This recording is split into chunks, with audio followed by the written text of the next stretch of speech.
तो फ्रेंड्स ये देखिए, ये है मेरी कान्हा जी की ड्रेस जो मैंने अभी अभी तैयार की थी। और मेरी ये ड्रेस, सॉरी, मेरे कान्हा जी की ये ड्रेस आपको कैसी लगी आप प्लीज़ मुझे कमेंट करके ज़रूर बताएं। और इसके बाद जब मुझे टाइम मिलेगा तब मैं उनके लिए गद्दा बनाऊंगी, वो भी कॉटन कपड़े का।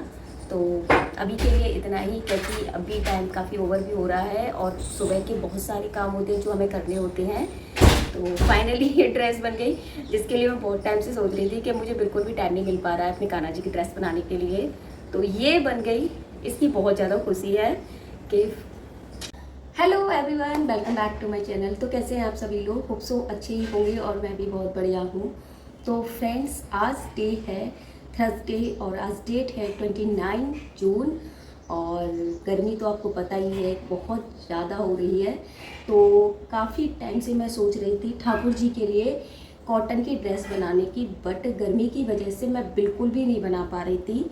तो फाइनली मैंने कल ही डिसाइड कर लिया था, चाहे कुछ भी हो जाए कल मैं ठाकुर जी की ड्रेस बना करके रहूँगी।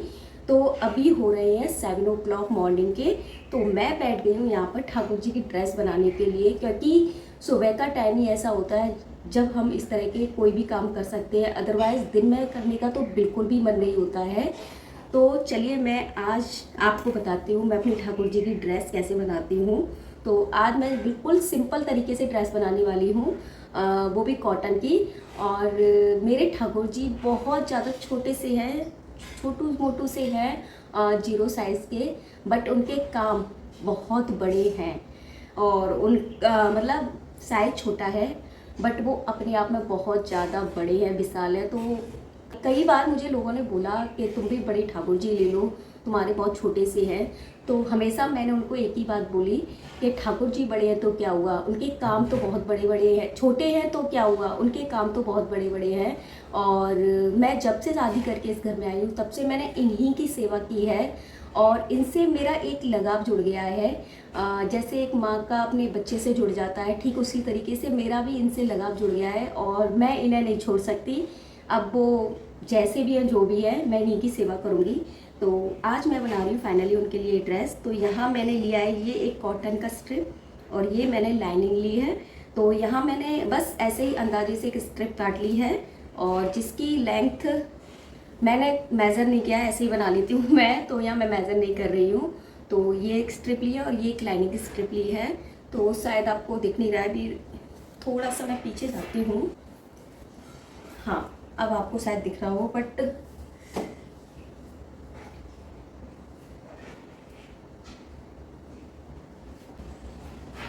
तो यहाँ फ्रेंड्स मैंने ये स्ट्रिप 2 काट ली हैं और इसके बाद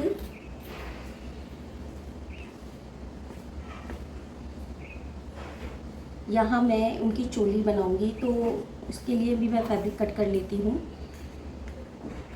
तो बहुत छोटे हैं ठाकुर जी, तो इसलिए मुझे ज़्यादा टाइम नहीं लगता है बनाने में। और मैं उनके बिस्तर भी बनाऊंगी, क्योंकि मेरे पास है वो वेलवेट के हैं। तो मुझे फील होता है इनको गर्मी लगती होगी, तो यहाँ मैं वेलवेट के भी उनके लिए बनाऊंगी, सॉरी कॉटन के बिस्तर भी बनाऊंगी। तो अभी मैं ये बना रही हूँ, देखती हूँ इसमें कितना टाइम लगता है।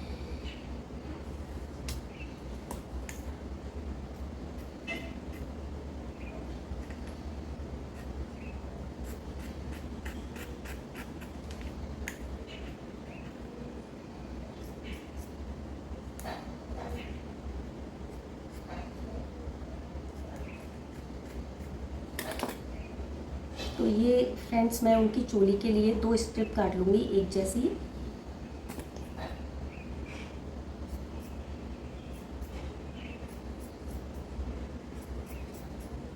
तो ये देखिए फ्रेंड्स, ये 2 मैंने स्ट्रिप काट ली हैं। तो सबसे पहले हम ये स्टिच मशीन लेंगे, इस तरीके से इसको मैंने अच्छे से क्लीन कर लिया है। ये मेरे पास बेस्टिक फैब्रिक था, इसी से मैं इसे क्लीन कर ले रही हूँ।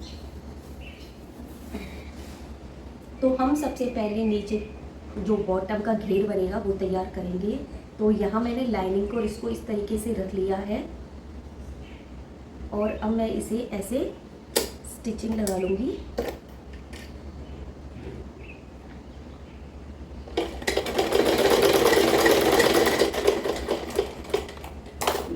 तो तो ये देखिए फ्रेंड्स, तो ये आपको क्लियर दिखाती हूँ। तो ये मैंने स्टिचिंग लगा ली है और इसके बाद मैं इस तरीके से इसे ऐसे फोल्ड करके एक स्टिचिंग और लगा लूँगी।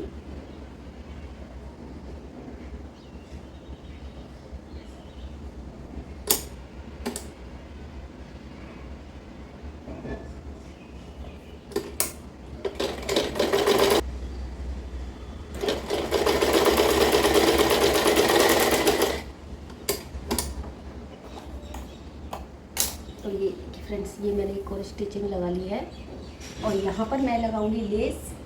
तो मैं यहाँ वाइट कोटा यूज़ करने वाली थी, बट पता नहीं मैं कहाँ रख के भूल गई हूँ, तो इसलिए मैं यहाँ गोल्डन यूज़ कर रही हूँ। एक बार फिर से चेक कर लेती हूँ, शायद मिल जाए। तो यहाँ सारा मेरा स्टिचिंग का सामान रखा रहता है, जब मुझे ज़रूरत पड़ती है तो मैं आसानी से यहीं से लेकर के काम कर लेती हूँ।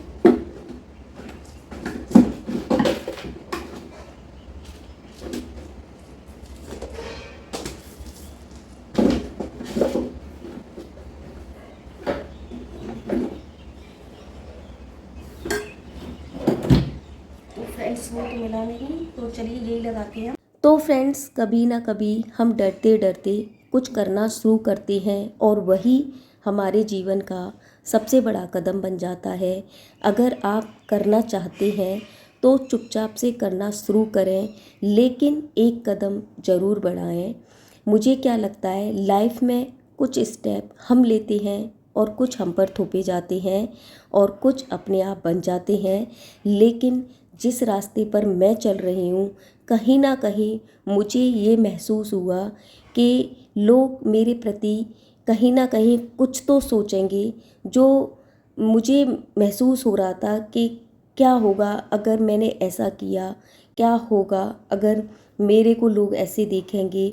तो ये सब जानते हुए भी फिर भी मैंने एक स्टेप आगे बढ़ाया। हमें आगे बढ़ने के लिए सबसे पहले बहुत सारे साहस की ज़रूरत होती है और वही छोटा सा कदम एक दिन बहुत बड़ा कदम बन जाता है। वो कहते हैं ना, सही दिशा में उठाया गया छोटा सा कदम एक दिन आपकी लाइफ का बहुत बड़ा कदम बन जाता है। तो फ्रेंड्स, लाइफ में कभी भी कुछ भी परफेक्ट नहीं होता है, लेकिन उसे परफेक्ट बनाने के लिए हमें अपना बेस्ट देना ही पड़ता है। क्योंकि फ्रेंड्स, कर्म करना ज़्यादा इम्पोर्टेंट है बजाय फल की इच्छा रखने के। आप अपना सिर्फ कर्म करिए, ये मत सोचिए इसका क्या रिज़ल्ट होगा, लेकिन आप जो भी कदम बढ़ाएं सोच समझकर बढ़ाएं। आप कोई भी कदम बढ़ाने से पहले ये सोचें, मैं जिस दिशा में चल रही हूँ या चल रहा हूँ, क्या वह मेरे लिए सही है, इसका क्या रिज़ल्ट होगा अगर मैं इस तरीके से करता हूँ।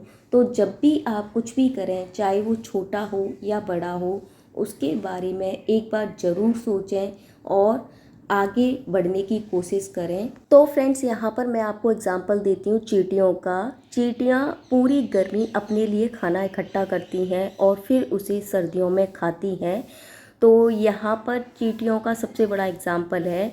अगर हम अपने जीवन को चलाने के लिए कहीं भी कुछ भी करते हैं, लेकिन सोच समझकर क्या हमारा स्टेप सही है या नहीं है, तो वह आगे चलकर हमारे लिए एक अच्छा स्टेप साबित होगा।